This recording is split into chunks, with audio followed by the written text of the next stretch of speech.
ഭരണി കേരളത്തിലാകമാനമുള്ള പ്രത്യേകിച്ചും വടക്കൻ ജില്ലകളിലെ ദ്രാവിഡ വിഭാഗങ്ങളുടെ അനുഷ്ഠാനമാണ്. കൊടുങ്ങല്ലൂർക്കാരായ ദ്രാവിഡരും ഇതിൽ ക്രിയാത്മകമായി ഇടപെടുന്നുണ്ട്. കുടുംബികൾ, പുലയർ, അരയർ, വള്ളോൻ, വേലൻ എന്നിങ്ങനെ പല സമുദായങ്ങൾക്ക് ഭരണിയിൽ പ്രത്യേക പങ്കാളിത്തമുണ്ട്.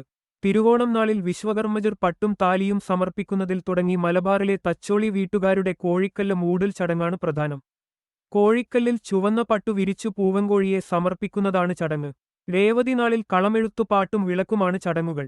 അശ്വതി നാളിൽ രാവിലെ 11 മണിയോടെ വടക്കേനട അടച്ചുപൂട്ടി രഹസ്യപൂജയായ തൃച്ചന്ദനചാർത്ത് നടത്തുന്നു.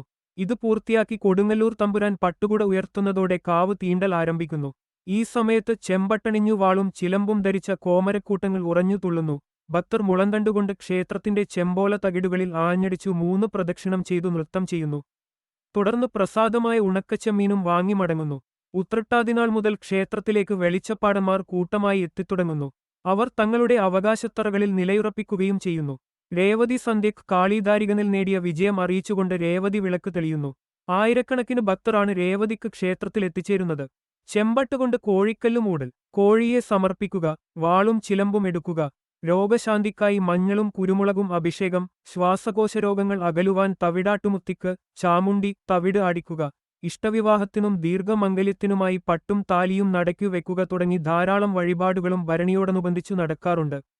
കാവുതീണ്ടലിനെ തുടർന്നുള്ള 7 നാൾ ക്ഷേത്രനട അടച്ചിടുന്നു. ഈ ദിവസങ്ങളിൽ പള്ളിമാടത്തിൽ ആവാഹിച്ചിരുത്തുന്ന ഭഗവതിക്ക് മുൻപിൽ ഭക്തർക്ക് വഴിപാടുകൾ സമർപ്പിക്കാവുന്നതാണ്.